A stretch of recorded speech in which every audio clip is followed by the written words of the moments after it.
जिना हाल के सामने एक पुरअमन एहतजाज कर रहे हैं।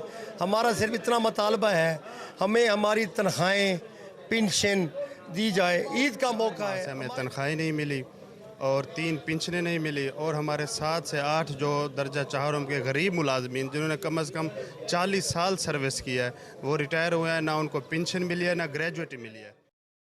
म्यूनसिपल कमेटी जमपुर ਦੇ ਮੁਲਾਜ਼ਮੀਨ ਦਾ ਅੱਜ ਤੀਜੇ ਦਿਹਾੜੇ ਵੀ ਤ੍ਰੈਮਾਦੀ ਤਨਖਾਹ ਤੇ ਪੈਨਸ਼ਨ ਦੀ ਅਦਮ ਅਦਾਇਗੀ ਦੇ ਖਿਲਾਫ ਕਲਮ ਤੇ ਕੰਮ ਛੋੜ ਇhtਜਾਜੀ ਸਿਲਸਿਲਾ ਜਾਰੀ ਹੈ। ਇਹ ਹੜਤਾਲ ਦੇ ਬਾਅਦ ਸ਼ਹਿਰ ਵਿੱਚ ਸਾਰੇ ਸ਼ਹਿਰ ਵਿੱਚ ਗੰਦਗੀ ਦੇ ਅੰਬਾਰ ਹਨ ਤੇ ਮੁਲਾਜ਼ਮੀਨ ਦਾ ਆਖਣਾ ਹੈ म्यूनसिपल कमेटी कम वेश 1,30,000 की आबादी पर मुश्तमिल है और ज़िला राजनपुर की सबसे बड़ी आबादी की ये म्यूनसिपल कमेटी है। लेकिन अफसोस की बात है कि यहाँ हमें ग्रांट जो है ना मिल रही है वो तकरीबन 55,000 की आबादी पर ऊपर ग्रांट मिल रही है और जब म्यूनसिपल सर्विस 1,30,000 आबादी को कमेटी जामपुर जिना हाल के सामने एक पुरअमन एहतजाज कर रहे हैं। हमारा सिर्फ इतना मुतालबा है, हमें हमारी तनख्वाहें पेंशन दी जाए।